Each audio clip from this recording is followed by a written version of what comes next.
Saudara-saudari yang terkasih, kita jumpa lagi dalam Pelita Hati hari ini, Sabtu 15 Oktober 2022, hari biasa dalam Pekan Biasa yang ke-28, bertepatan dengan peringatan wajib Santa Teresia dari Yesus, seorang perawan dan pujangga gereja.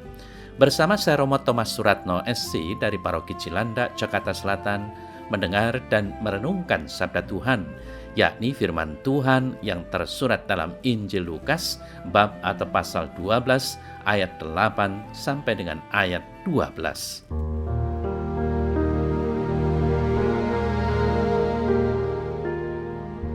Sekali peristiwa, Yesus bersabda kepada murid-muridnya, "Barang siapa mengakui aku di depan manusia, Anak Manusia juga akan mengakui di depan malaikat-malaikat Allah. Tetapi siapa saja yang menyangkal aku di depan manusia, ia akan disangkal di depan malaikat-malaikat Allah. Setiap orang yang mengatakan sesuatu melawan Anak Manusia, ia akan diampuni. Tetapi siapa saja yang menghujat Roh Kudus, ia tidak akan diampuni.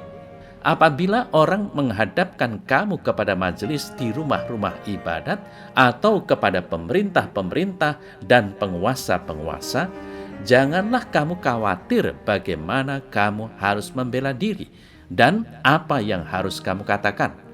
Sebab pada saat itu juga Roh Kudus akan mengajar kamu apa yang harus kamu katakan."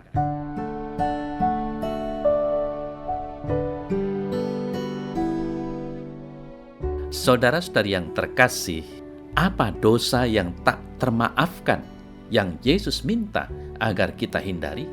Yesus mengetahui bahwa para muridnya akan diuji dengan berbagai cobaan, dan ia memastikan mereka bahwa Roh Kudus akan memberi mereka segala yang diperlukan pada waktu kesulitan.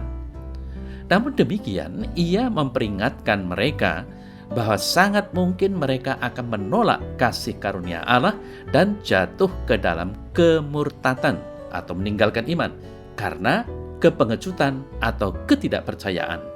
Dalam kitab suci, ekspresi dari penyangkalan seseorang diartikan sebagai penolakan terhadap Allah.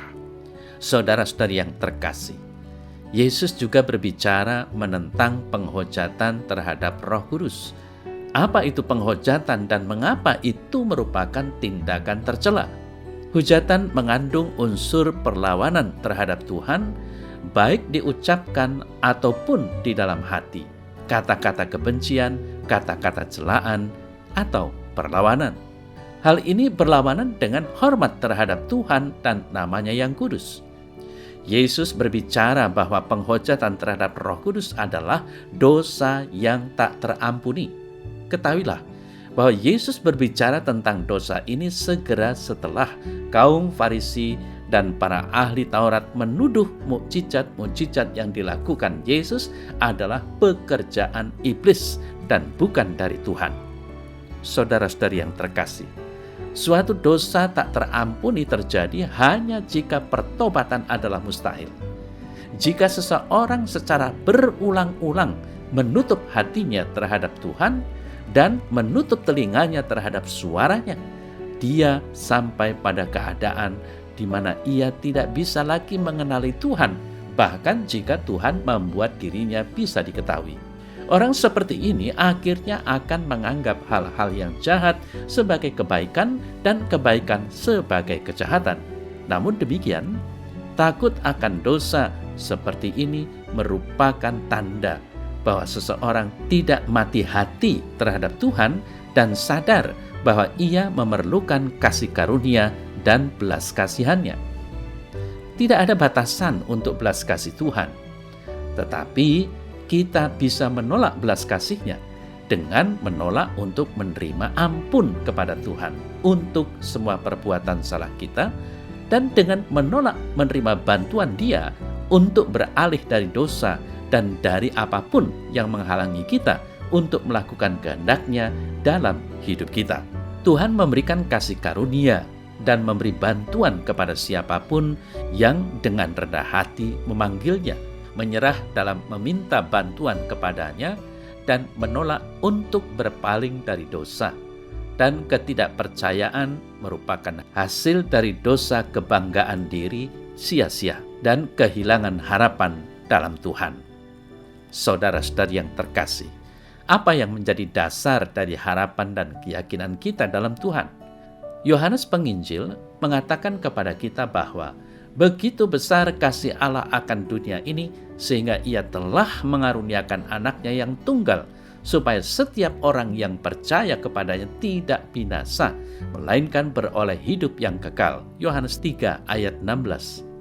Wafat Yesus pada kayu salib memenangkan penyelamatan kita dan mengangkat kita sebagai anak-anak Tuhan. Kasih dan belas kasih Yesus Kristus, pengampunan dosa, dan anugerah Roh Kudus dengan bebas diberikan kepada mereka yang meyakini Yesus sebagai Tuhan dan penyelamatnya. Maka, apakah harapan kita telah dengan sungguh-sungguh kita tempatkan pada Kristus dan kemenangannya di kayu salib?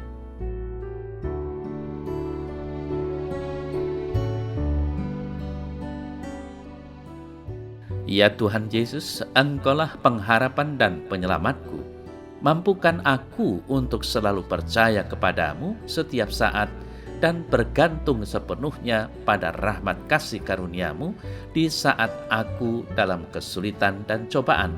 Biarkanlah api Roh Kudusmu membakar hatiku dan memenuhi aku dengan hasrat untuk selalu mengasihi Engkau. Amin. Semoga Allah yang Maha Kuasa memberkati saudara dalam nama Bapa dan Putra dan Roh Kudus. Amin.